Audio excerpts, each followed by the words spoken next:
Welcome to the second edition of Outside the Nest with Robert Seabird head football coach Austin Scott. We're here to talk a little football this week as the Eagles prepare to travel north to Oak Glen for their fifth game of the season already, Coach Scott. Yes, sir. So, first of all, let's put the bad news to bed. Bridgeport last week, it's a tough game. Going in, you knew that. It was a tough game at the end, but were you able to take any positives out of that game? Yeah, I think there's always the saying that I'm a Georgia fan, so I always get the saying from Kirby Smart. He said, it's never as good as it seems, it's never as bad as it seems. Right. So, after watching tape and even being there, I think, our guys played hard. I mean, I don't think you can never take that away from them. That's one thing I keep telling everybody, they never show any signs of quitting.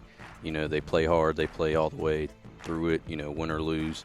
I think they play, they're pretty competitive, and they want to win just as bad as I do. I believe that.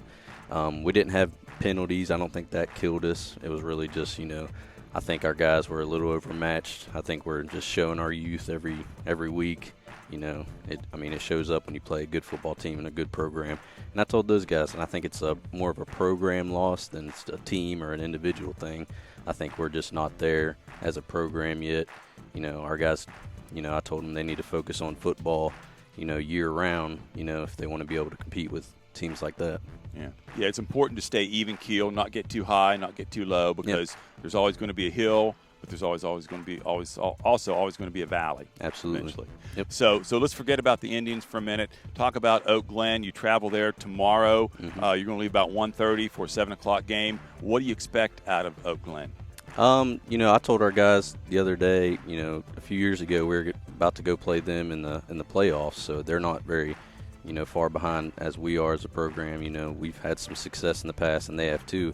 COVID shut us down that year, and we were going up to play, and I told them, and I was like, that was going to be a tough game for us to win even then. So they do a lot of the same stuff they did then. I think they have a new coach, but I think they do, a lot of the same stuff they did before.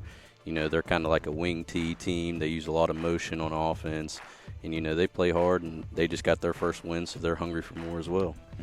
So wing T, I know that's a lot of movement with the ball. Yep.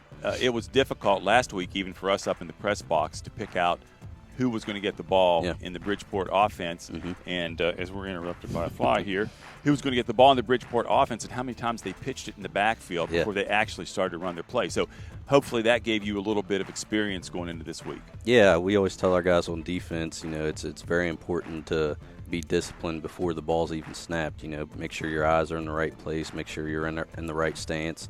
If you don't do those things, you're beat before the play even happens. Sometimes at least last week that happened. So when you're facing a wing T team or any type of wing team that's going to use motion, you have to be disciplined with your eyes and. Right. So 4 games into the season, almost halfway done. How's the health? How's the injury situation? We've had some, injuries throughout the season. Trevor Dean, he's still out. He started for us both ways. He's still dealing with some concussion issues. We just lost Ethan Williams last week. He tore his ACL and sprained his MCL, so he's going to be out. So other than those two, I'm pretty sure we're still fairly healthy. And, of course, that's important on a team that you don't have a whole lot of depth on to keep everybody healthy. Yeah, absolutely. I mean, Ethan and Trevor, those guys are very valuable to us, both sides of football. We expected them. Ethan, he just came back from a different type of injury, and then he came back Friday and got hurt. And then Trevor, he's a key piece to our team, both sides of the ball. He was our center, so we've had to change center. So, it's been difficult, trying to play without those guys, but, we're going to have to manage. Right.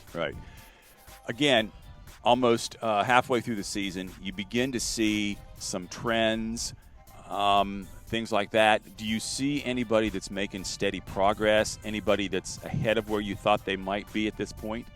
I think everyone's getting better every day. That's what we tell our guys, 1% better.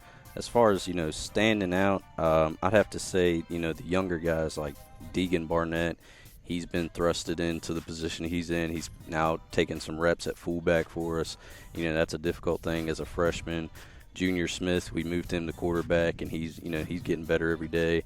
So, I think everyone's progressing pretty well, as they should be. But, just for those young guys especially, I think they're standing out in their progression. And Kobe Duarte as well. Sorry to interrupt. That's okay. I think he's another guy that I think is getting better every day. Sometimes he takes a small step back, but I think he's getting better. Yeah. So you have had some position changes already this year.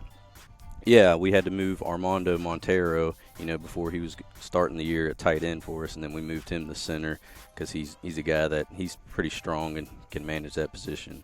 So, yeah, we had to move him to center.